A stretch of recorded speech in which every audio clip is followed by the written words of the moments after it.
Greater اسرائیل بنے گا. حدیث میں خبریں یہ سارے مسلمان ممالک تمہارے ہاتھ سے نکل جائیں گے مسلمانوں.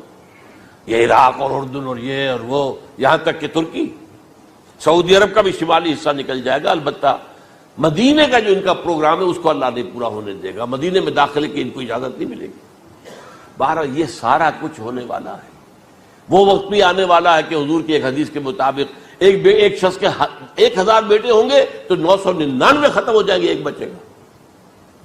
یہ وقت بھی آنے والا ہے کہ حضور فرماتے ہیں اتنی بڑی جنگ ہوگی، اتنی خریزی ہوگی کہ پوری زمین اٹ جائے گی لاشوں سے.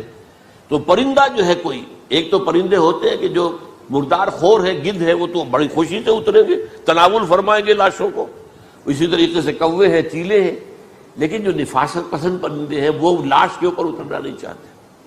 تو ایک پرندہ اڑتا چلا جائے گا، اسے کہیں زمین پر اترنے کی جگہ نہیں ملے گی، لاشیں ہی لاشیں ہوں گی.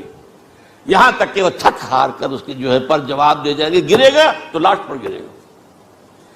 یہ وقت آنے والا، اور یہ یہودیوں کے ہاتھوں، یا یہودیوں کے جو سپورٹرز ہیں اس وقت، جو ان کے ہاتھ میں آلہ کار ہیں، ان کے ہاتھوں آنا ہے.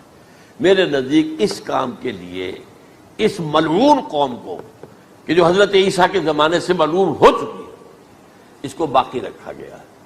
اسے یہ موقع دیا گیا ہے. اس نے اسرائیل بنا لیا ہے. تقریباً 2000 سال کے بعد وہ دوبارہ آ کر آباد ہوئے اس سرزمین میں جہاں سے نکال دیے گئے تھے 70 عیسوی کے اندر. یہ سارا کچھ کیوں ہو رہا ہے؟ ان کا یہ استثناء کیوں کیا گیا؟ یہ بڑی تلخ بات ہے، یہ یاد کر لیجیے. کیونکہ یا تو قوم اسی وقت ہلاک کر دی جاتی، جیسا کہ ہوا قوم نوح، قوم ہود، قوم عاد، قوم ثمود، قوم شعیب. یہ ہوا کہ نہیں ہوا؟ اور سدوم اور عمورہ کی بستیاں جہاں حضرت لوط بھیجے گئے، اور آل فرعون جو ہلاک کیے گئے. یا تو پوری قوم ہلاک کی جاتی، نہیں.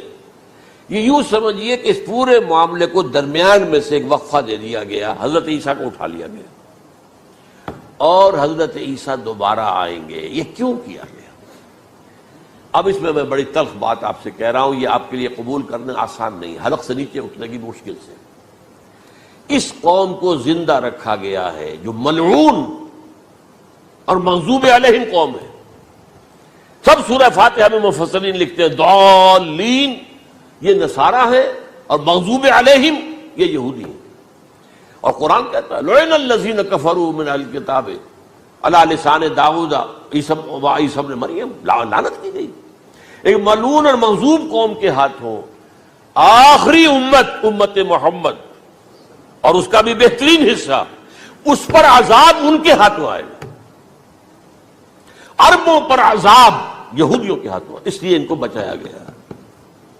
یہ میں نے کئی دفعہ واقعہ سنایا، مولانا اسلائی صاحب بتایا کرتے تھے، کیونکہ وہ راجپوت تھے، یو پی کے راجپوت، مشرقی حصے کے، کہ ہمارے ہاں کوئی نوجوان اگر کوئی بڑی گری ہوئی حرکت کرتا تھا تو اس کے سر پر چمار کے ذریعے، چمار کے ہاتھوں جوتا لگوایا جاتا تھا. اگر راجپوت کے سر پر راجپوت کا جوتا گرا تو چلو تکلیف تو ہوئی، لیکن یہ کہ راجپوت کا جوتا گرا ہے نا، پڑا ہے.